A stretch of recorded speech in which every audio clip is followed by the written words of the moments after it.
Engage in passionate but always polite debate with your thoughts and opinions at the centre of it all. Only on GB News, the People's Channel, Britain's news channel. Join me every Sunday at 6 p.m. for Gloria Meets. In exclusive interviews, I'll be finding out who our politicians really are and what they really think. It's something that you would never want anyone to suffer. I didn't know what channels there were. I didn't think I'd be believed. I must have weighed about 7 stone and I'm 5'8". My instincts was to sort of cover this up. I mean, clearly that was a mistake. Join me every Sunday at 6 p.m. on GB News, the People's Channel, Britain's news channel. Join my show Farage, 7 p.m. till 8 p.m. Monday through Thursday, and there you will get opinion, analysis, debate, and I'll cover stories that nobody else dares to touch. You've been cancelled. Join the club. Oh my goodness me! And then for the last 15 minutes, talking pints. We're over a drink. We have a civilised conversation with someone. We very often disagree, but we do it in a grown-up way. Come and join me on Farage. Join me, Nana Akue, Saturday and Sunday afternoons on GB News. Expect fiery debate and passionate discussion as me and my panel tackle some of the biggest topics hitting the headlines. It's a place for everyone's opinion. No one gets cancelled, but no one gets an easy ride. Oh, she's on it today! Be ready for conversations that are fierce, frank, and of course, fun. Every Saturday and Sunday afternoon from 4 p.m. on GB News, the People's Channel. We are GB News, the People's Channel. And right across the United Kingdom. You can find us on Sky Channel 512, Virgin Media Channel 604, Freesat Channel 216. Freeview Channel 236. And YouView Channel 236. You can also take us with you on DAB Plus Radio. With the GB News app and at the website gbnews.uk. We're absolutely everywhere. Come join us on GB News, the People's Channel, Britain's news channel.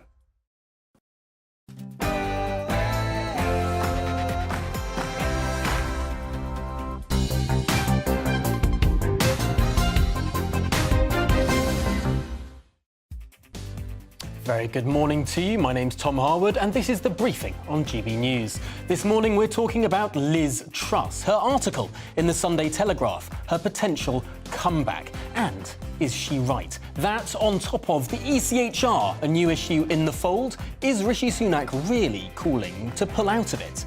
We'll explore all of that after the headlines.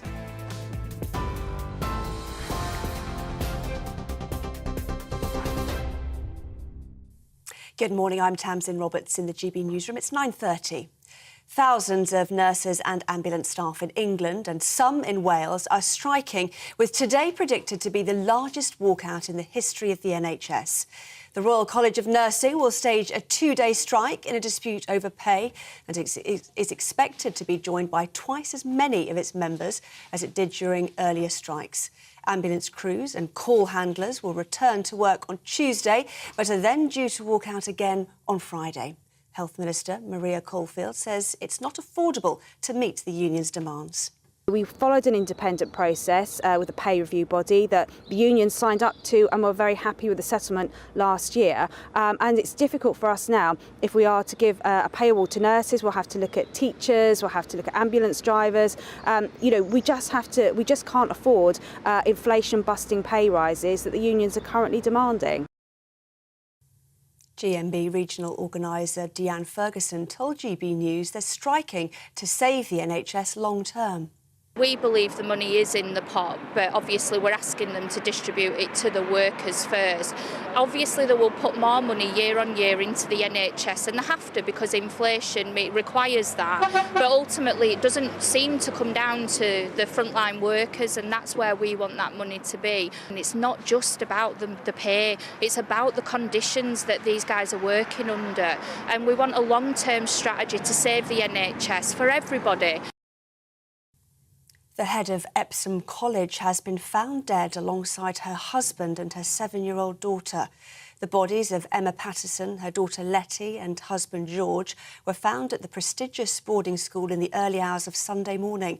Surrey police are investigating but say they're confident it's an isolated incident with no third-party involvement. Hundreds of people are dead and several hundred more injured after a huge earthquake struck Turkey and Syria. The 7.8 magnitude quake hit the southeast of the country near the border with Syria, causing widespread destruction. Local officials say more than 600 people have been killed and that the figure is likely to rise significantly. Many buildings have also collapsed and rescue teams are frantically searching through the rubble for survivors.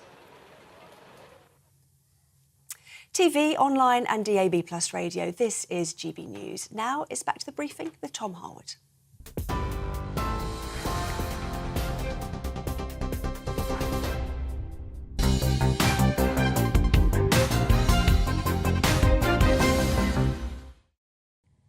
A very good morning to you. It's 9:34 and this is The Briefing with me, Tom Harwood, on your TV and your radio. Now, the Business Secretary, Grant Shapps, has said that Liz Truss's approach towards the economy clearly wasn't correct. This comes after the former Prime Minister, I should say, said she was never given a realistic chance to enact her tax cuts. Meanwhile, allies of Rishi Sunak have branded her as delusional and warned that further interventions will cost the Tories the next election.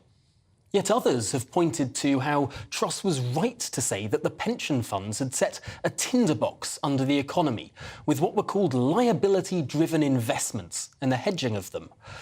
This fresh Tory row comes against a backdrop of bullying allegations against the Deputy Prime Minister Dominic Raab and a continued absence of a Tory party chairman after the Zahawi affair.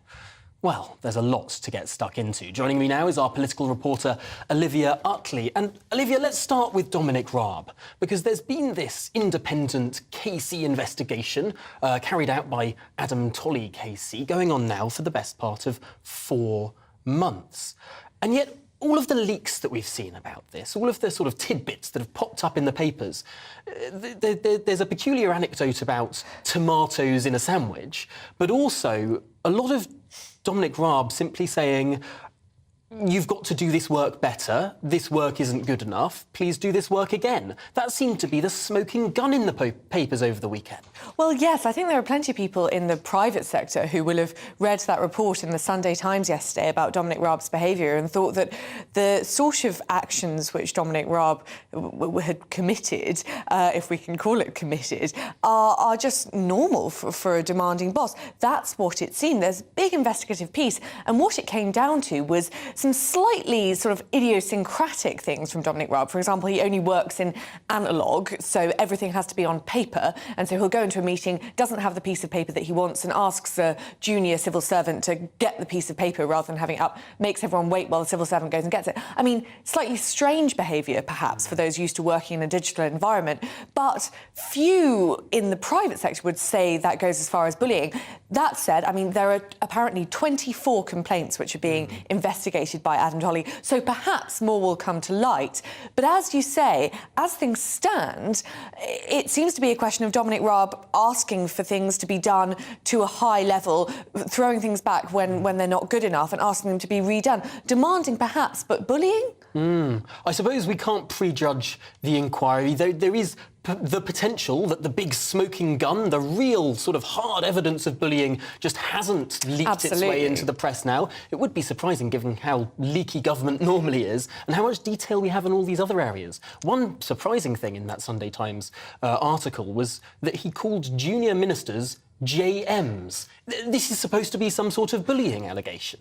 Yes, it seems clear that Dominic Raab has rubbed a lot of people up the wrong way, and it's going to be quite difficult for Adam Tolley to determine whether these amount to accusations of bullying, because, of course, one person's bullying might be another's demanding, exacting behaviour.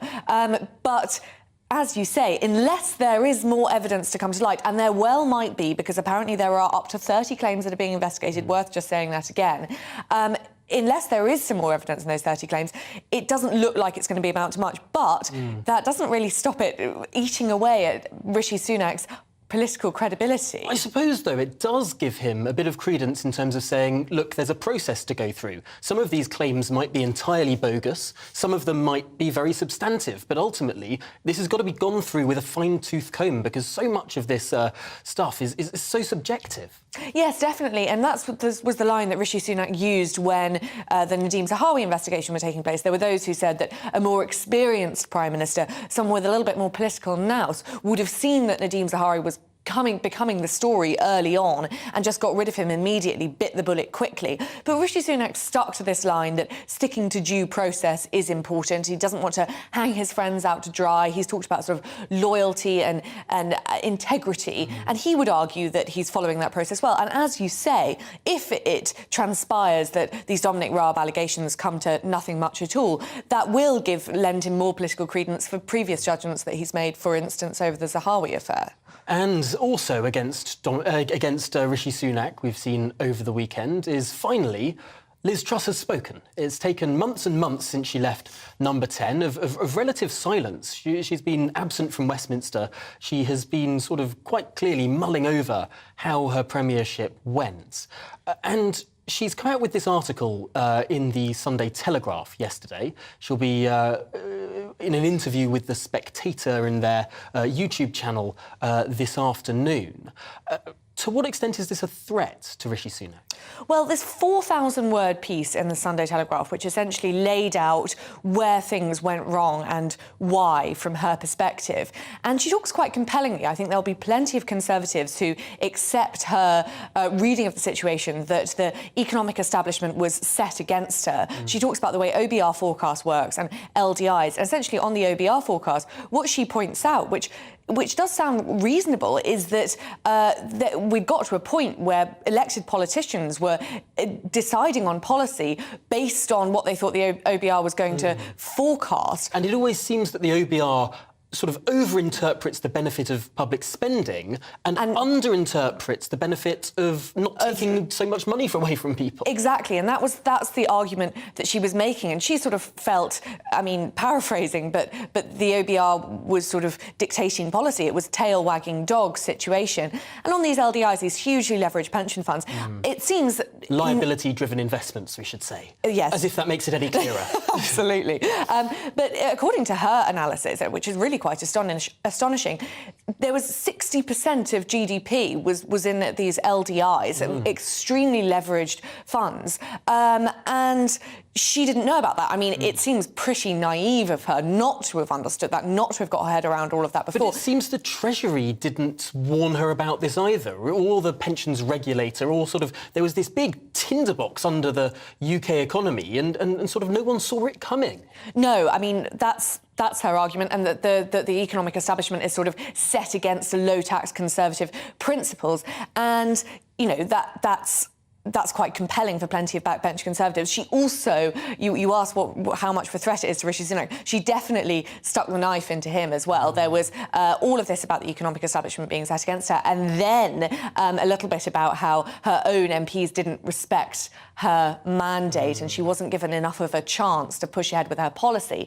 And that is definitely a dig at Rishi Sunak, who she clearly really dislikes. I mean, politically, the timing of this, Rishi Sunak's ratings are at an all-time low, and she's coming in there now with these two big interviews. And it's said that over the course of this week, she's going to be digging the knife in even further, questioning his policy on China, which we know was a real sticking point over the election period as well. So this could end up being quite a big threat for the Sunak premiership, because he's fighting on all fronts now. He's got the pro-ECHR left of the party, don't like the fact that he's threatening to withdraw from that. Meanwhile, you've got the Libertarian, the Conservative Growth Group, as they're styling themselves, led by Liz Truss, coming at him the other way. So it's a tricky week for Conservative unity, and as you mentioned at the beginning, still no party chair. What a situation, but it is interesting to see just how many front pages Liz Truss features on this morning. She's on the Eye, she's on the Guardian, she's on the Daily Telegraph, and she's on the Metro, some of the most read papers in the country, and Liz Truss there front and centre. I suppose we can only conclude there that the Prime Minister would be unwise to ignore what she's saying. But let's continue this conversation now, with thanking Olivia Utley, of course, to move on to exactly what's going on with this with this sort of comeback, I suppose it might be described as? Or is it a comeback? What is the crux of it? And where do the ideas sit? I'm delighted to be joined now by the former Conservative Member of Parliament for Reading East, Rob Wilson. Rob, thank you for making the time for us this morning. Why do you think Liz Truss, who you have worked with in the past and I know you admire, why did she pick now to make this intervention? Well, I think she's been away for, 3 or 4 months following her premiership, and she's had a long and hard think about what went right, what went wrong, what she could have done differently. And she's found some things that really need a public airing. And you mentioned many of those in your conversation with Olivia just then.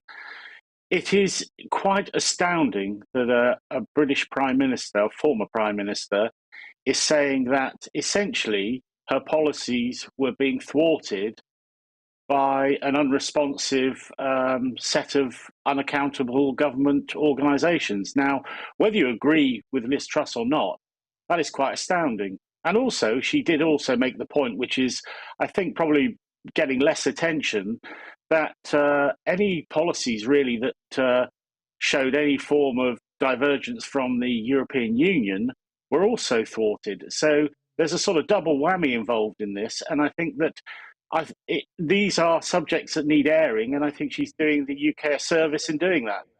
It is fascinating how the OBR is a body that was only set up in 2010. This is not a million years ago. This has not been there since time immemorial in British politics, and now it seems to hold governments to ransom. Should the OBR be reformed? Well, I think the OBR has a fairly limited function, but because of the vacuum that's been created by the lack of debate about lower taxes and their influence and supply side reforms and the sorts of things that Liz Truss has been talking about, there are many who haven't been talking about that, and the debate hasn't been strong enough from the Conservative side of things. I think the OBR has filled a vacuum, and I don't think there's any blame on the OBR for doing that. That's just happened. I think where you could say the OBR has been wrong is in their static economic models, their failure to put enough emphasis on the other side of the argument, and those sorts of things. But I don't blame the OBR for doing that. I think it's just happened as a sort of a natural occurrence of a lack of debate. Now, you were PPS in your time in Parliament, PPS to Jeremy Hunt back when he was, what Secretary of State was it? Health Secretary back then, or DCMS, I believe. Both. So you know Jeremy Hunt very well. Jeremy Hunt, only sort of a few years ago, was talking about the need to cut taxes on businesses to create growth. He then, as Chancellor, raised taxes on businesses. Do you think he has changed his mind, or what's gone on there? That's a good question. I think that he has made an evaluation of current economic situation and has come to a different conclusion than people like me would have come to. I would be cutting taxes, not increasing them. But I think that he felt, along with Rishi Sunak, that inflation was the number one priority and cutting inflation needed to be done first. I do think Jeremy is still very much a tax cutter. He clearly wants to massively reduce levels of corporation tax in this country, but unfortunately he feels he's had to raise it to cut inflation as part of a package of other things first. I'm not sure that's the right decision, and I've told him as much, but that's the decision they've made. I wonder if in the upcoming budget, just in a couple of months' time, there will actually potentially be a surprise tax cut or an elongating of a particular tax cut that Rishi Sunak was very, very proud of, the so-called super deduction, which is meant to sort of offset the rise in corporation tax, because if companies invest, then they can claim some of that tax back. I wonder if there is a likelihood, perhaps, that the super deduction, which is meant to end in March or in April, might that be carried forward? Well, the one thing I would say for sure is that Jeremy Hunt wants to reduce taxes on businesses because he sees businesses as the driver of the economy and the thing that creates the wealth and allows us to improve public services and so forth. So I could see a very pro-business budget coming forth in a month's time, I think it is now. I think it's in March. So, yes, I think that there could be interesting tax arrangements made for businesses as part of that. And obviously investment and encouragement to invest is going to be a key part of that. Well, Rob Wilson, thank you so much for joining us. It's been a fascinating conversation. We'll have to get you back on the show very soon. But of course, that perspective, both from being a PPS to Jeremy Hunt, but also an MP very much in that sort of Trussite camp when he represented Reading East. Really, really interesting stuff there. And no doubt more will be bubbling up with the Conservative Growth Group as it meets every Wednesday in the weeks to come. Well, moving on now to something that Rishi Sunak really does want to talk about. Yesterday, senior figures around the Prime Minister said that Rishi Sunak is open to withdrawing from the European Court of Human Rights.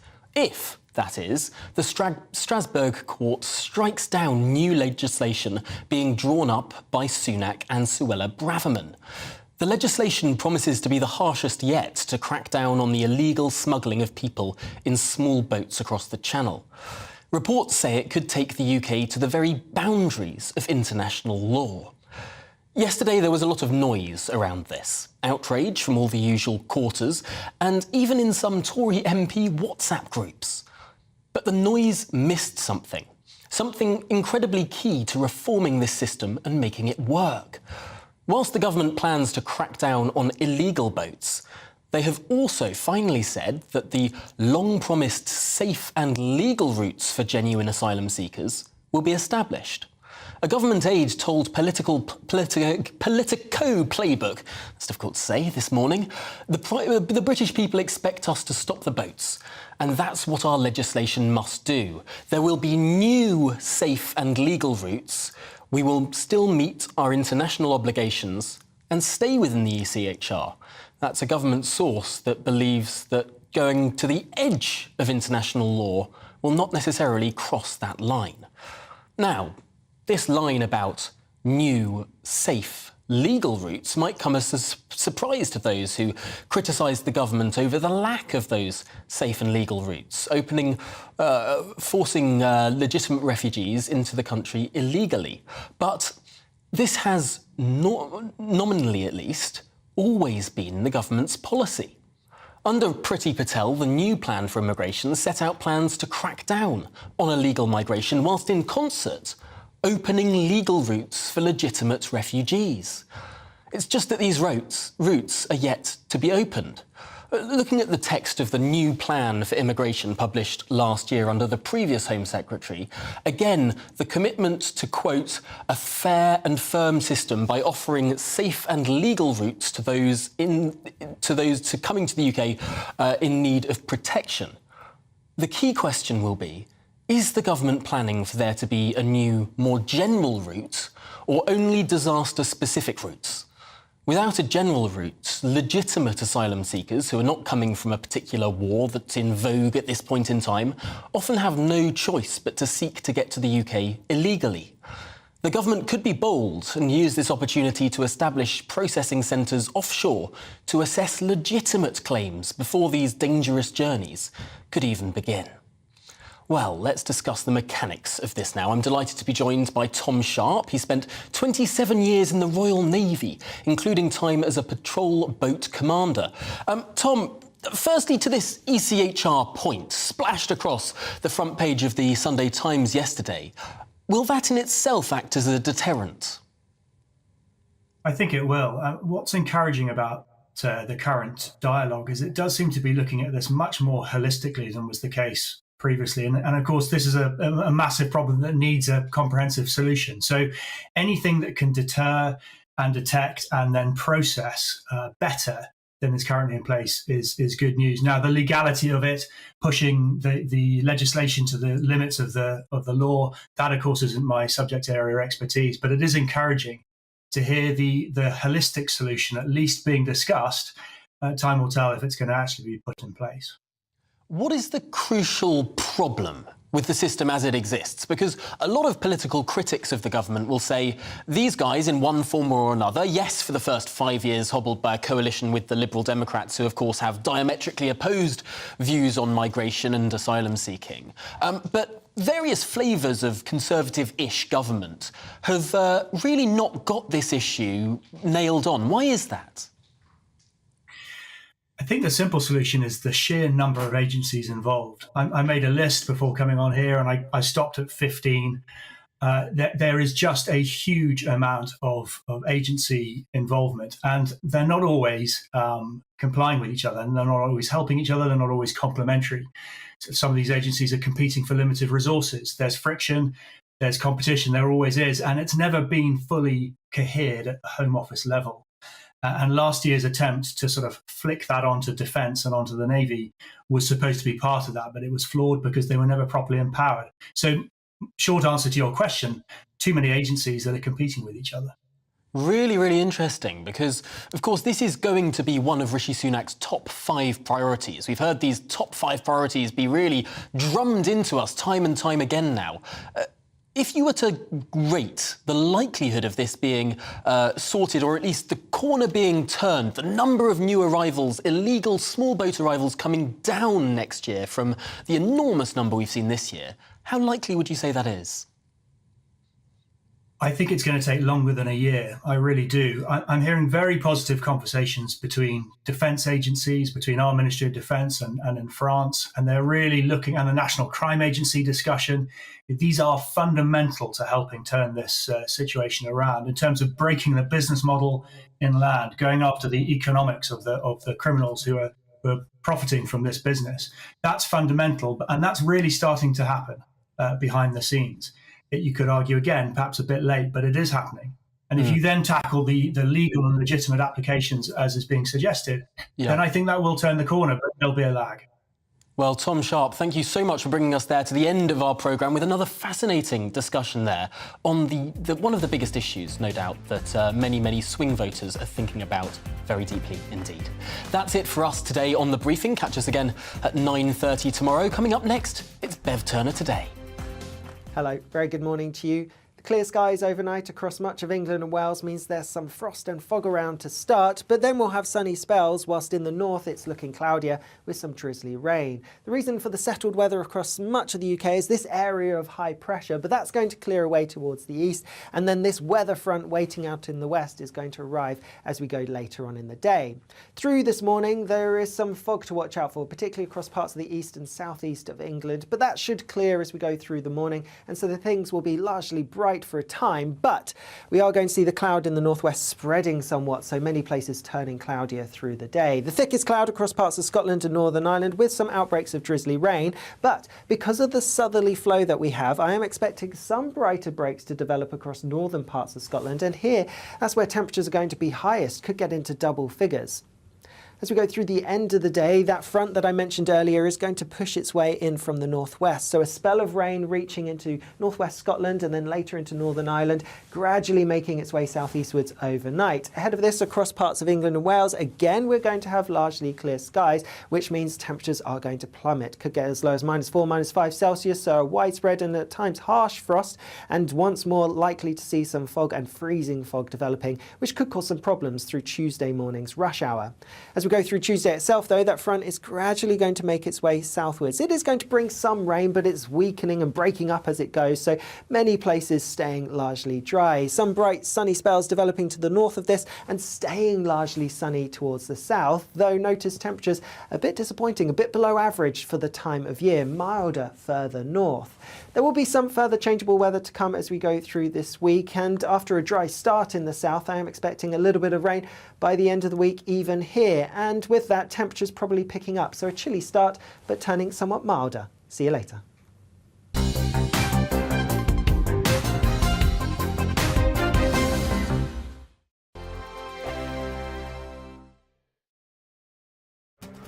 This year on GB News, we've got brand new members in the family. Join us. Across the entire United Kingdom, we cover the issues that matter to you. GB News will always stay honest, balanced and fair. We want to hear whatever is on your mind. And we don't talk down to you. The establishment had their chance. Now we're here to represent you. Britain's watching. Come join us on GB News, the People's Channel. Britain's news channel.